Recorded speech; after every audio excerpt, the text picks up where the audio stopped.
All right, high rollers, today we head west to talk to the poker mutant, prominent writer in Portland, Oregon, former guest of ours, Lyman from the Bicycle Casino in LA, calls him one of the smartest writers in poker today. We're happy to have him. He's written some great articles, writes for Poker News. I liked his piece on the Colossus. He says you got to play aggressive with that structure.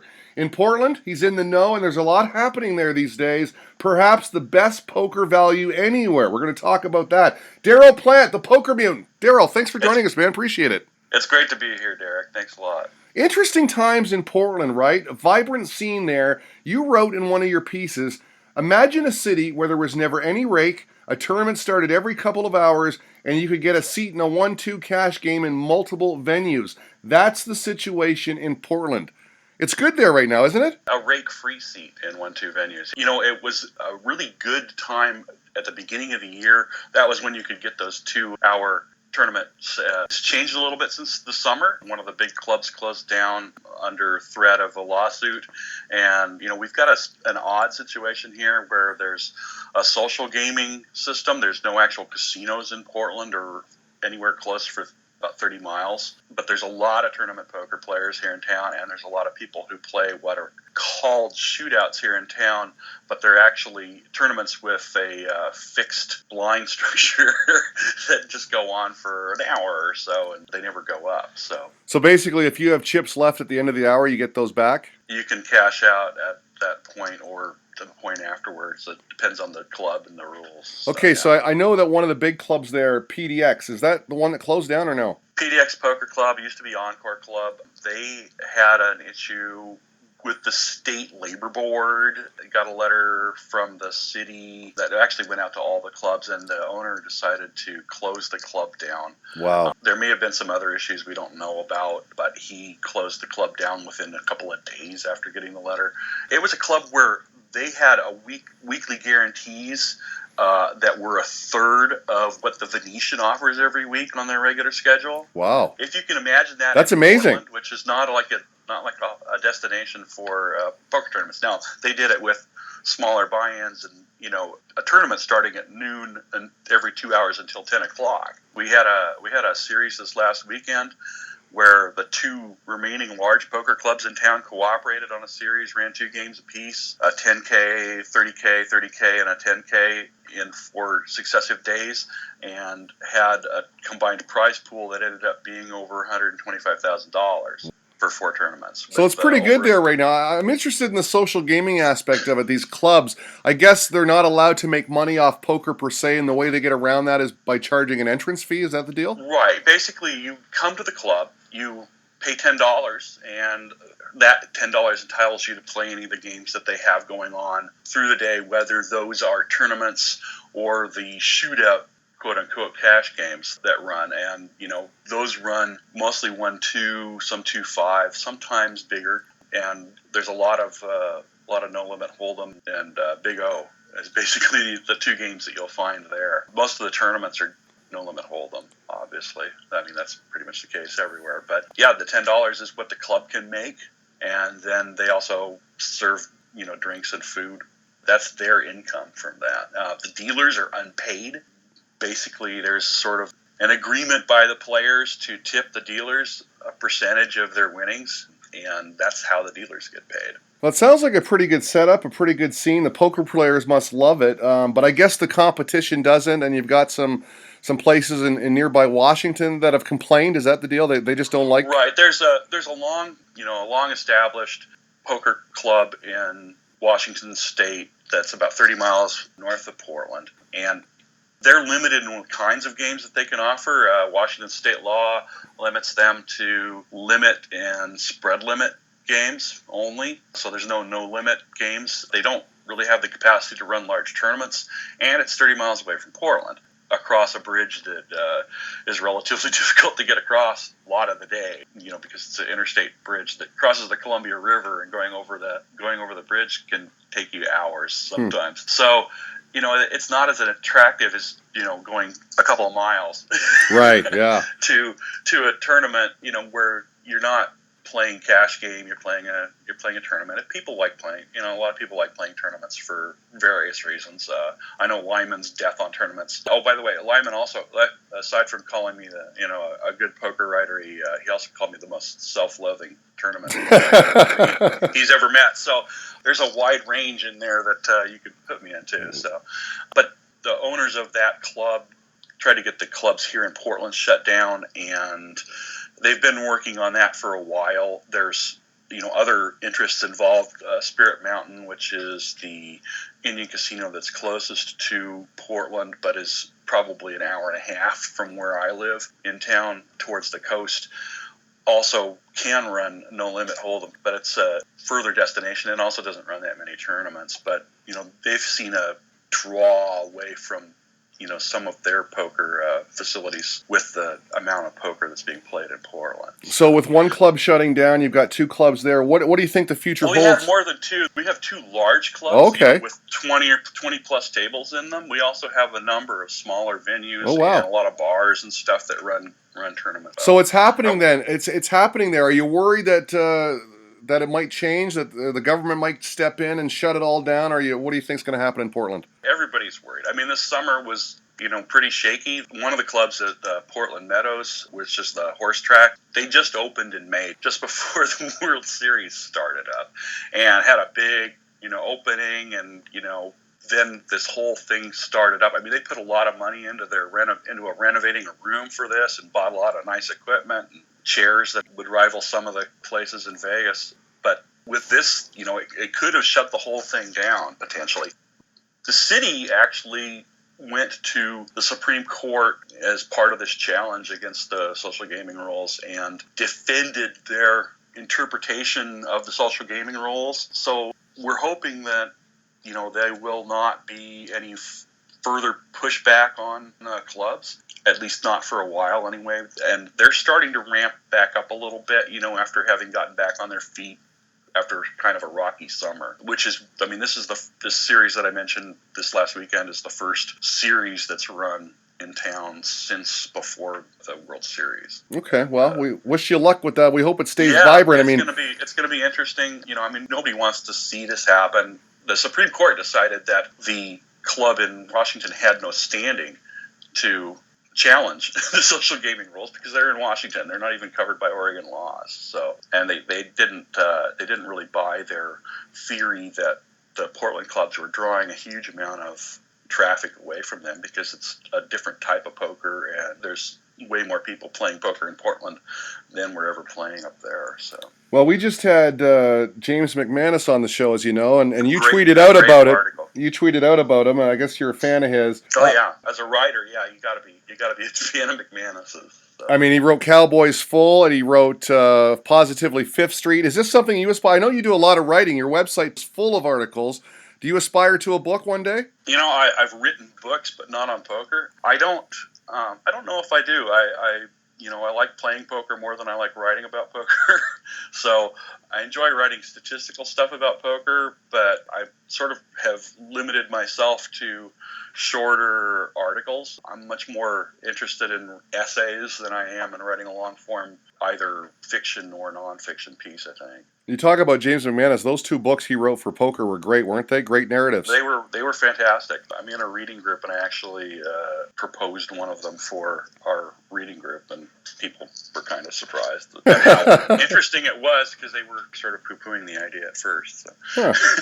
All right, let's talk some World Series of Poker. The November 9 just happened. Qui Win wins it all. He just dominated. He was betting like crazy. What did you make of the main event overall and the coverage of the November 9? Did you like the show? I always enjoy it. I had the opportunity to meet Norman Chat this summer a couple of times, covering him as a writer for the World Series. I've always enjoyed his jokes. Actually, I like the show. I mean, it was an interesting show. I thought they focused a little bit much on William Kassouf in the lead up to the November 9. It seems like there was some other stuff going on too that could have been covered, but they had their storyline for that, I guess. I actually covered right up till the day that he had his first big blow up with the other players, and that was an interesting period to be there. But I didn't see the last part of it in person. So do you think the speech play, the Phil Hellmuth types, they take most of the TV time when sometimes it isn't warranted? I don't think it's warranted. For one thing, there's not really a lot of poker going on at that point. I know there are a lot of defenders. You interviewed him, last month? Yeah, a couple weeks ago, yeah. And you interviewed him. I personally think it's just a form of tanking, quite frankly. Well, a lot of people were definitely upset with him and frustrated. Yeah. You either loved him or hate him, right? Very polarizing. Excuse me. He does get under people's skin. Despite his protestations that he's just trying to have a good time. I mean, I've listened to a number of interviews with him, and he talks about how he's just trying to make everything fun. He's not really trying to make it fun. He's trying to get under people's skin, and he does that, and that's certainly a tactic that people can take, and it's a absolutely valid tactic that people can take. I mean, I've played against a few players like him, and I think the best thing to do is just to act really fast and not give him any time to try and do anything. Right. Don't tank against him and let him talk to you, really. You can go ahead and just make your decision and don't let him get into your skin. Let him try and get into the next person's skin. Right. You wrote a piece on the Colossus, which I found very interesting, because I played the Colossus 2 years ago, the record-setting one, the inaugural. Right. I made the mistake, I wasn't there to play the Colossus. I made the mistake of playing only the buy-in for the late entry, the late wave flight. So I got in there with 20 big blinds. I played two hands and busted with pocket kings against ace king. But you're saying in that kind of event, the low buy-ins, the fast structure, you've got to pump up the volume in terms of getting chips in the middle, right? Yeah, and I was specifically talking about, they changed the structures and the number of chips this year. And the way that the progression of the blind levels went, it was a larger increase over the previous levels in the early stages of the game. And so you really start losing chips quickly in the third and fourth levels. You can't sit back. I mean, that doesn't seem, third and fourth levels in a normal WSOP event would be 3 or 4 hours in, but in this case, it's with half hour blind levels. It was only in the second hour, basically. It was an analysis of trying to figure out what was going to happen before it actually happened. So I don't know whether my advice was right. A couple people who played it and read the piece said that they thought it was good advice, and they used it. So I'm hoping that it was good advice. I did not play the Colossus, so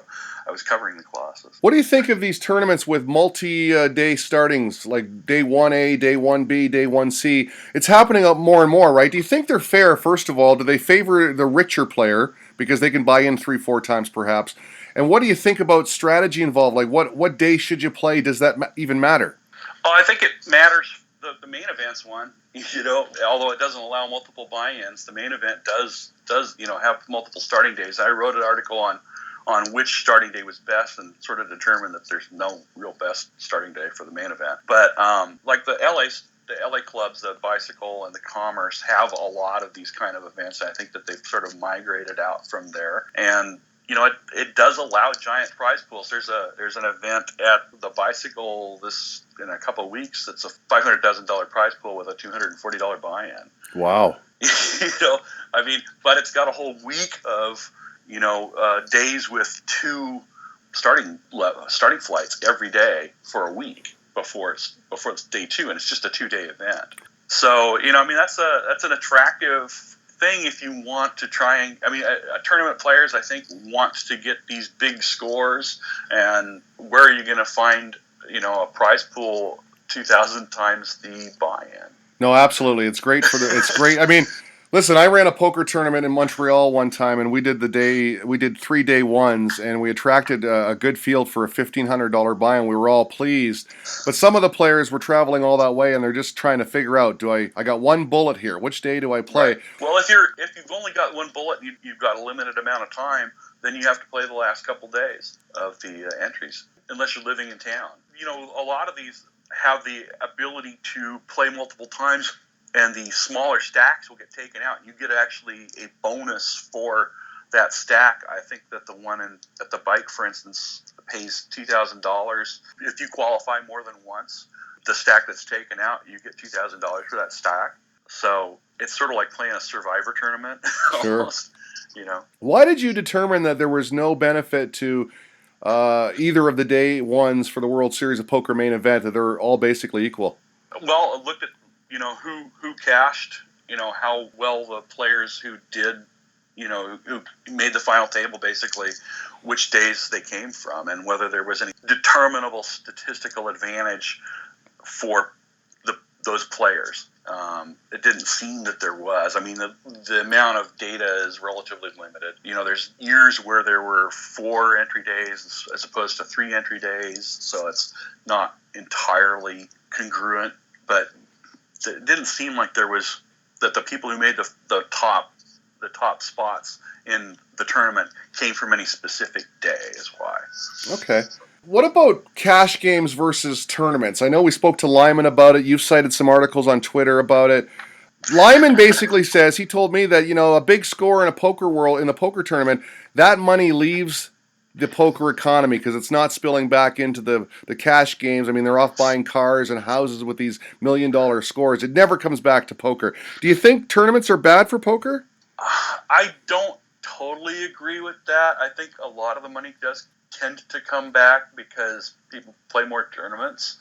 I mean, he alluded to that in that interview. The person who wins it, they won't win everything that they won. Yeah, they've pieced it out a bit. Yeah, and a lot of it goes to the government for taxes too. So there is that. You don't pay that amount of money when you're playing cash games. I think that it's definitely true. It's definitely true that a lot of the money goes away, but I'm not really sure if that's a bad thing for the people that win it. Right. So in other words, you're still attracting the players that want to win it to tournaments. There's more people playing tournaments. There might be less players playing cash, but there's more playing tournaments these days. I mean, people who are playing tournament generally aren't, not at the top levels, obviously, but a lot of people who play tournaments, and there's a lot of people who play tournaments, aren't generally playing as much cash because they're not bankrolled for cash games on that same level.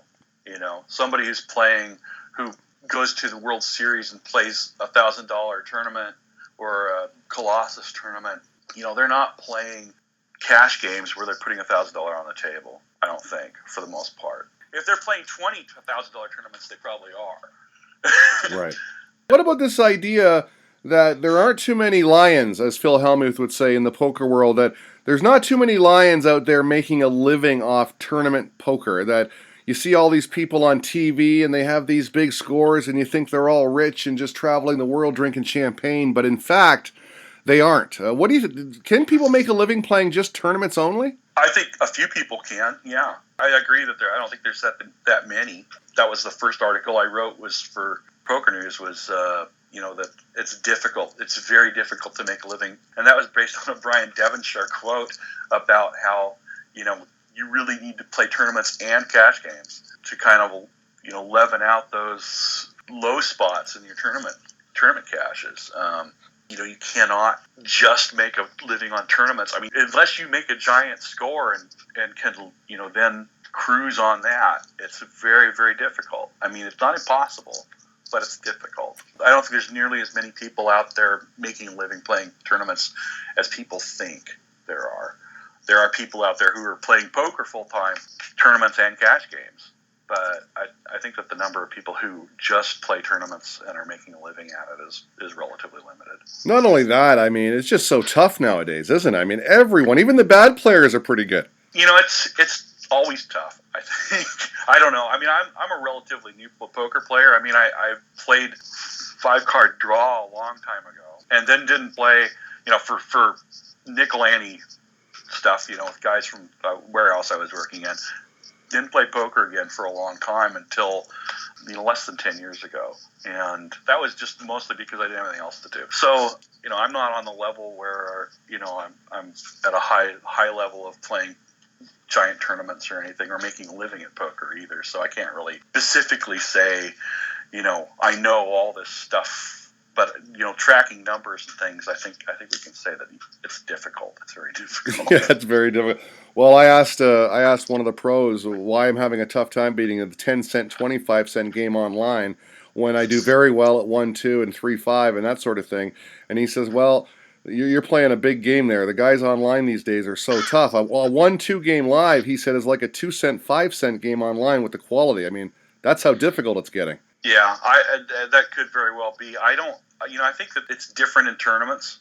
I don't think there's as much variation in tournaments as there probably is in online. But I can't speak specifically to online Right. Yeah, you're in cash America. gameplay either. So I'm in Canada. You're in America. you're in Canada. Well, we have a few options here and there. Yeah, And you they're do not, actually.